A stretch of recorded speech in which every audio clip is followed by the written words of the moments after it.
भ्राताश्री,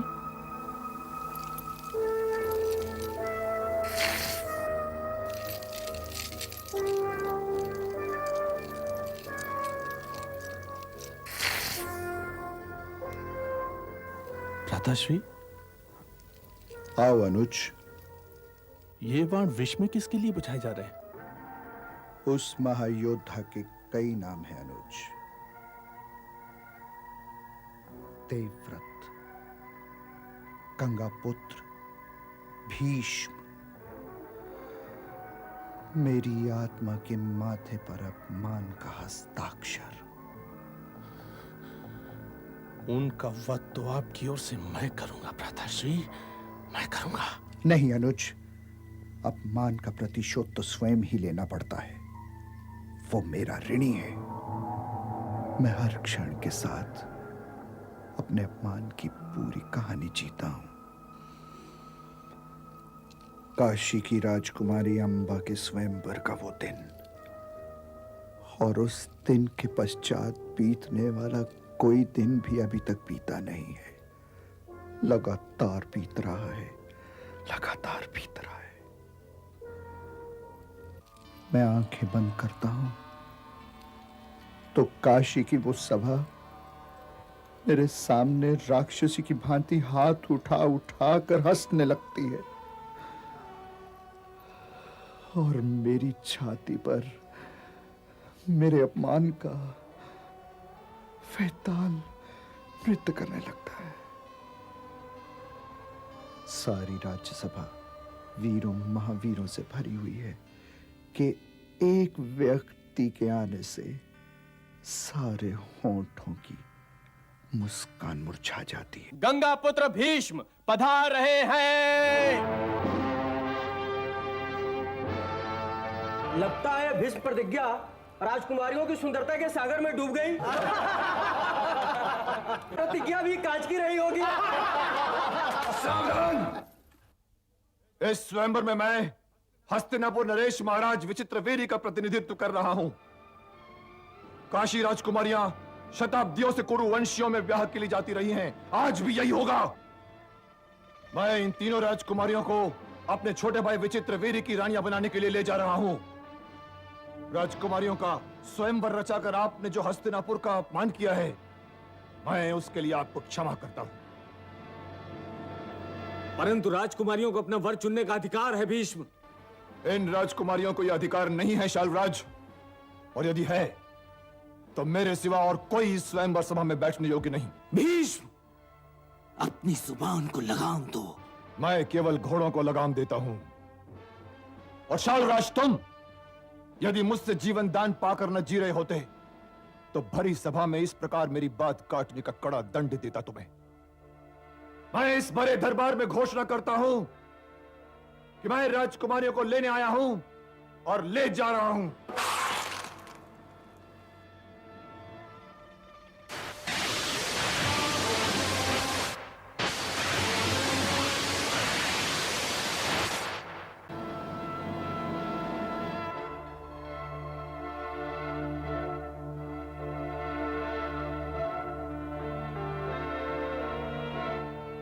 क्या कोई भीष्म को रोकना चाहता है?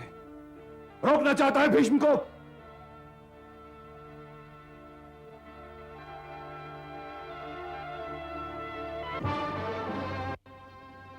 राजकुमारियों को जाने की आज्ञा दीजिए। काशी नरेश।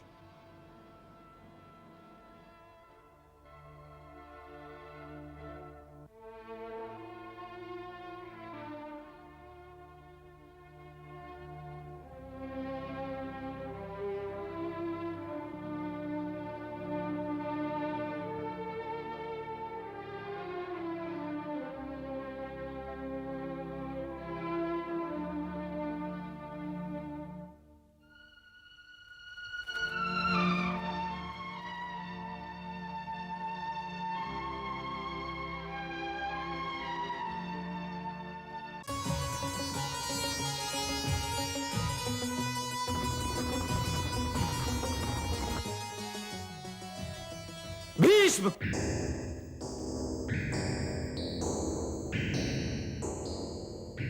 सारथी, रथ घुमाओ।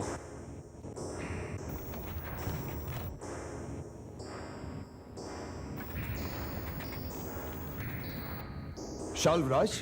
हाँ, मैं शाल्व।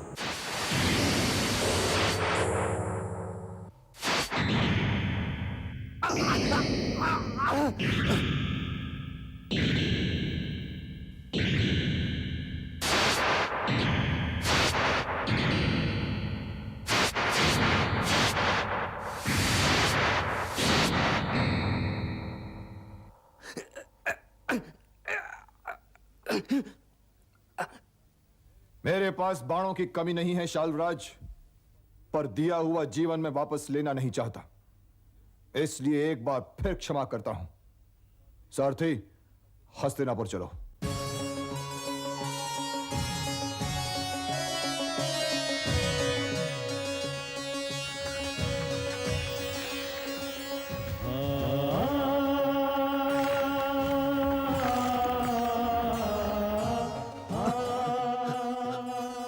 क्या मैं एक विनती कर सकती हूँ राजमाता? केवल माँ कहो अम्बा। परंतु मेरी विनती तो राजमाता से है। आज्ञा है। परमवीर गंगापुत्र भीष्म के आने से पहले ही मैं मन ही मन शाल्व नरेश को अपना पति मान चुकी थी राजमाता। तो तुमने मुझे ये बात बताई क्यों नहीं राजकुमारी? भय गंगापुत्र, आपका भय।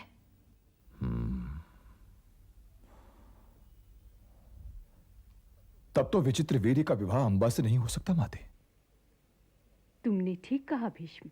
तुम निश्चिंत रहो राजकुमारी, तुम्हें आदर के साथ शाल भिजवाने का प्रबंध किया जाएगा। भीष्म से कह देना हम हारी हुई वस्तु दान में स्वीकार नहीं करते, और उनसे यह भी कह देना कि राजकुमारी को यहां भेजकर उन्होंने हमारा अपमान किया है। मेरा अपमान किया है गंगापुत्र भीष्म ने? न ये मुझे शाल्व नरेश के पास भेजते और न ही मेरा इतना बड़ा अपमान होता। इसलिए गंगापुत्र भीष्म को आदेश हो कि ये अपने क्षत्रिय धर्म का पालन करते हुए मुझे अपनी पत्नी के रूप में स्वीकार करें।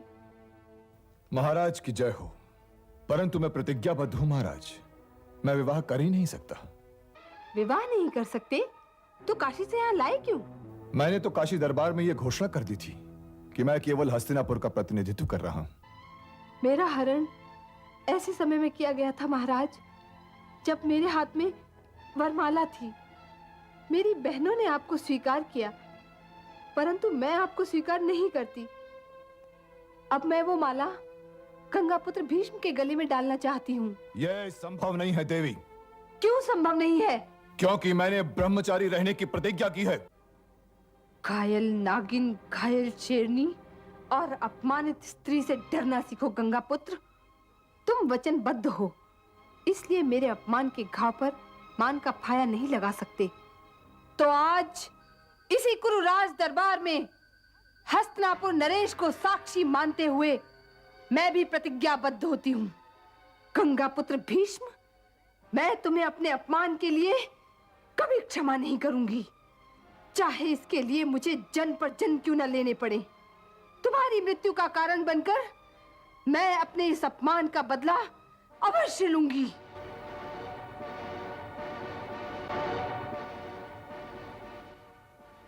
अंबा अपने अपमान का नरक अपने आंचल में लिए हुए तपस्वियों के एक आश्रम में पहुंची। तपस्वियों ने उसकी कथा सुनने के पश्चात उससे कहा कि स्त्री के केवल दो ही आश्रय हैं, पति या पिता।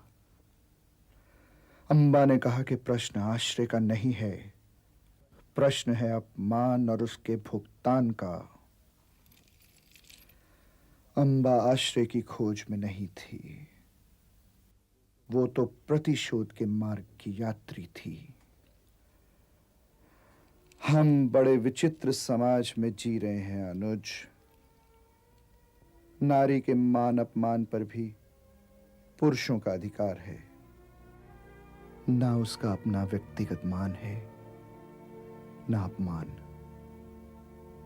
परंतु अंबा के लिए स्वीकारणीय नहीं था। अपमान तो उसका हुआ था,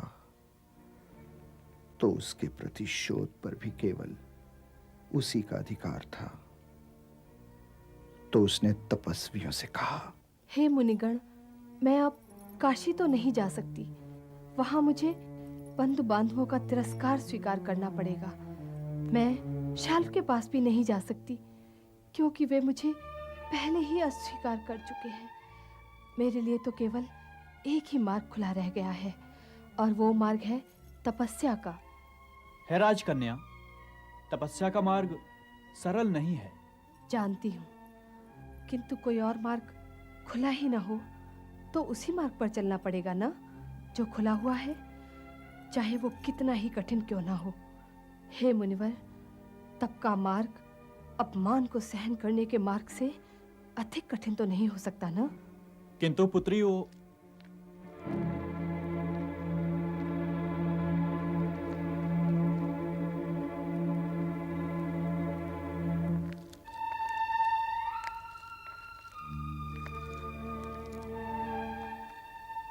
है परम तपस्वी राजर्षि होत्रवाहन, आपका हार्दिक स्वागत है। स्थान ग्रहण कीजिए।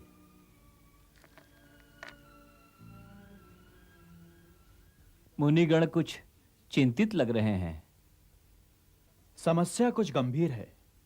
ये काशी की राजकुमारी अंबा हैं।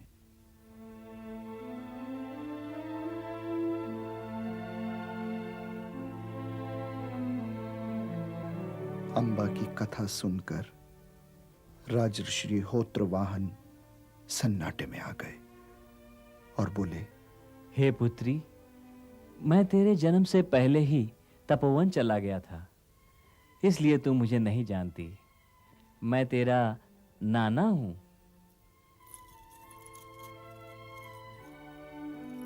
तू अपने पिता के घर न जा, तू परशुराम जी के पास चली जा। वे ही तेरे शोक और संताप का उपचार कर सकते हैं। वे कहाँ मिलेंगे ऋषिवर? महेंद्र पर्वत पर जा पुत्री, वे मेरे बाल सखा और सहपाठी हैं।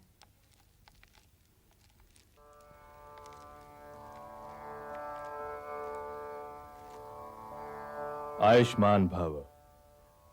आसन ग्रहण कीजिए ऋषिवर।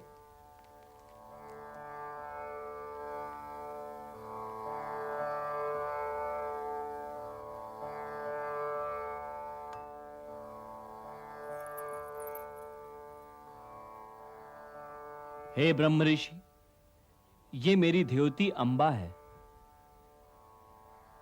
मैं इसे आप ही के पास भेज रहा था कि इसके दुख का उपचार यदि किसी के पास है तो वे आप ही हैं।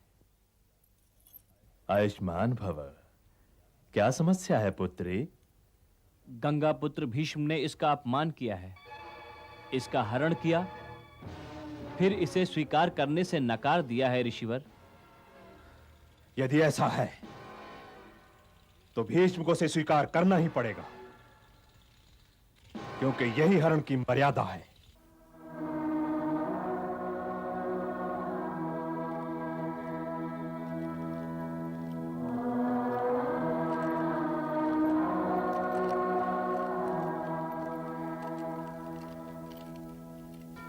प्रणाम। एक ब्राह्मण आपके दर्शन के अभिलाषी हैं।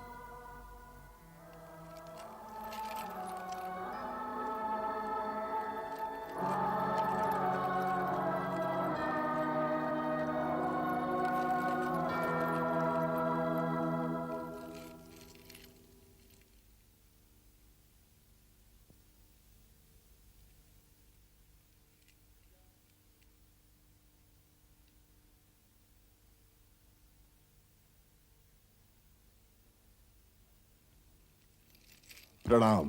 आयुष्मान भव। स्थान ग्रहण कीजिए। मैं महर्षि परशुराम का संदेश लेकर आया हूं। गुरु परशुराम का? क्या आदेश है गुरुदेव का? उन्होंने कहलवाया है कि किसी विशेष कार्य से यहां आए हैं और उनकी इच्छा है कि आप उनका यह कार्य कर दें। गुरु की इच्छा भी आदेश है। कार्य क्या है? यह तो वे स्वयं ही बताएंगे।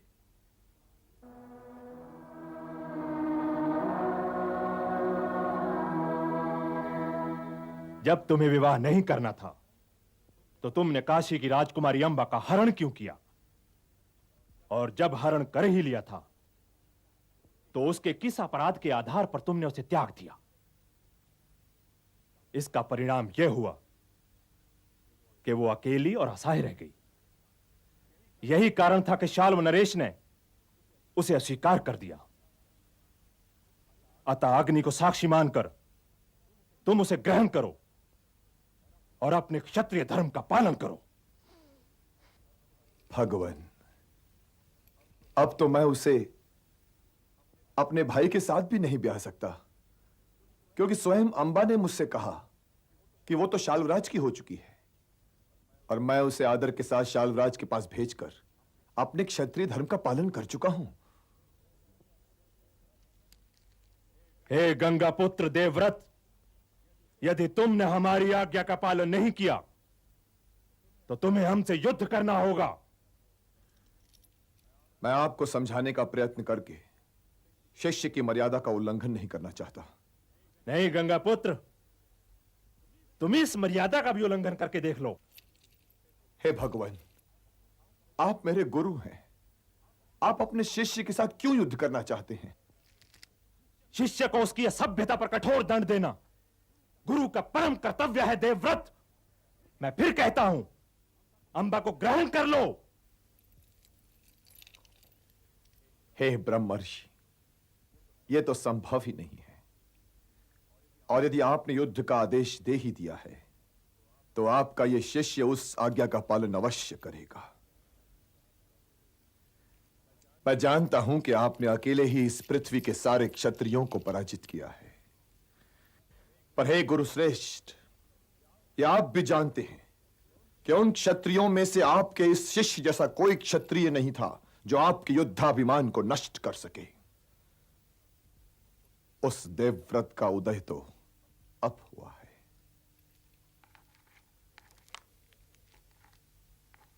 तो कुरुक्षेत्र की ओर चलो, तनिक मैं भी देखूं कि मैंने अपने शिष्य को कैसी शिक्षा दी है। जो आज्ञा गुरुदेव, जो आज्ञा।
हे गुरुश्रेष्ठ, आप भूमि पर खड़े हुए हैं, मैं रथ पर चढ़कर आपसे युद्ध नहीं कर सकता।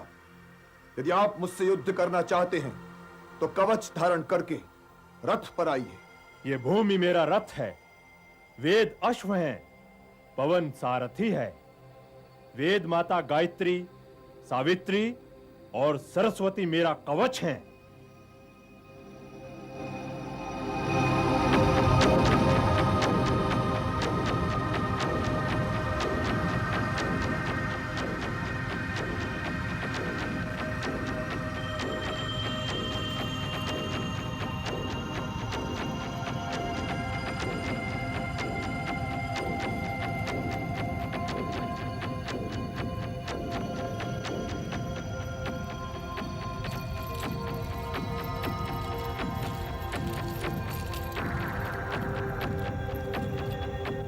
हे गुरुश्रेष्ठ, मुझे अपने साथ युद्ध करने की आज्ञा दीजिए और ये आशीर्वाद दीजिए कि विजय मेरी हो। हे गुरुश्रेष्ठ, मैं तुम्हारी नम्रता से अति प्रसन्न हूं। सफलता चाहने वाले पुरुष को ऐसा ही करना चाहिए। अपने से बड़ों के साथ युद्ध करने वालों का यही धर्म है। यदि तुम इस प्रकार नहीं आते तो मैं तुम्हें शाप दे देता हूं। जाओ और इस प्रकार युद्ध करो कि तुम्हारा गुरु लज्जित ना हो।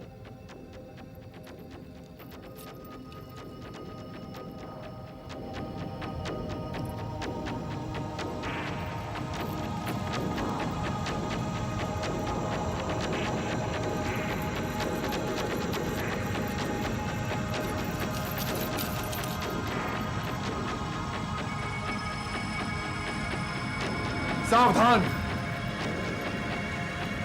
सावधान।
ऋषिवर, ये तो प्रस्वापास्त्र है। इस अस्त्र से क्या होगा? ये तो अचूक अस्त्र है पुत्री, और इसके प्रयोग की विधि गंगा पुत्र के अतिरिक्त और कोई नहीं जानता। यदि उन्होंने इस अस्त्र का प्रयोग परशुराम जी पर कर दिया तो उनकी पराजय निश्चित है।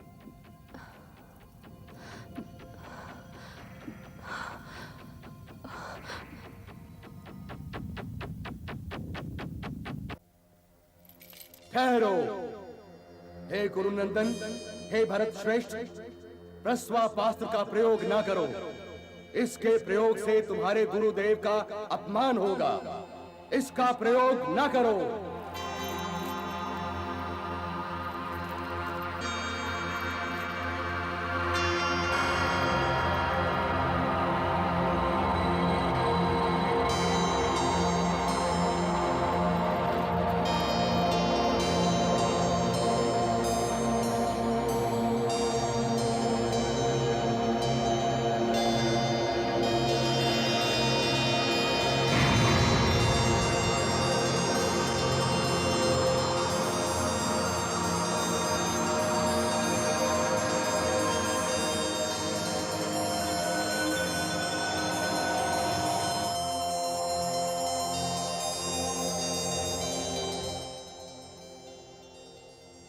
हे शिष्य श्रेष्ठ, हे गंगा पुत्र, हे अधिरथी, हे भीष्म, आज तुमने अपने गुरु को परास्त कर दिया। अब संसार में किसी गुरु को तुम जैसा शिष्य नहीं मिलेगा। परंतु हे पुत्र, अब मैं रणभूमि में पीछे नहीं हट सकता। इसलिए या तो मेरा वध करो या फिर लौट जाओ।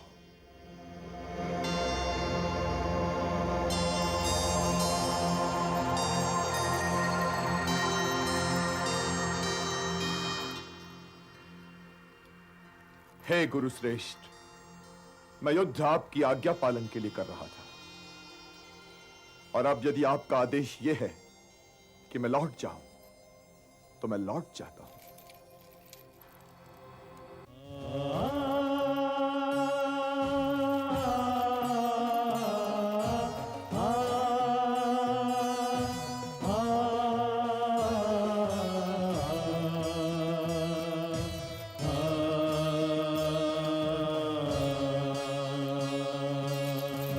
सारथी, चलो।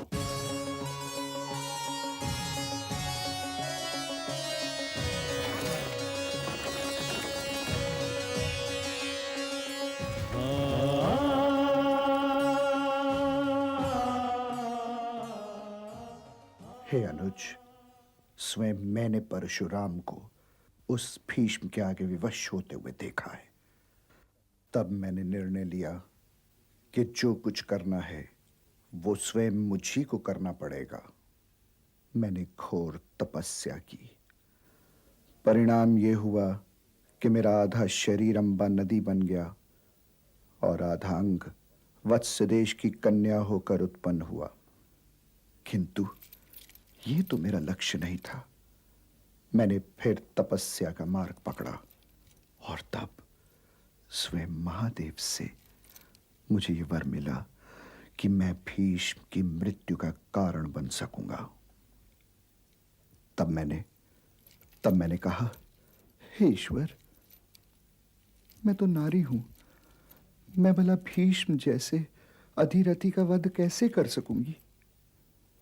तब महादेव ने कहा कि तू पुरुषत्व प्राप्त करेगी और दूसरा शरीर पाने के पश्चात भी ये सब याद रखेगी।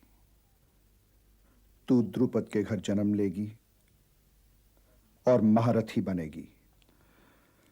और हे प्रिय अनुज, महादेव का वो वरदान तुम्हारे सामने है।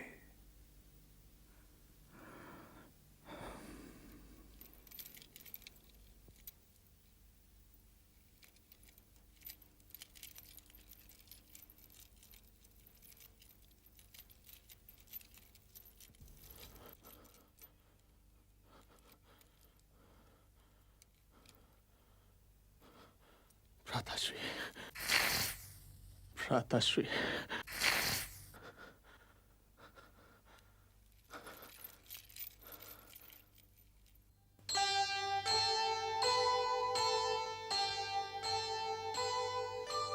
प्रण पूरा नहीं कर सकी, जन्म गया था बीत, अम्बा फिर से जन्म ले, बन कर नया अतीत, बन कर नया अतीत।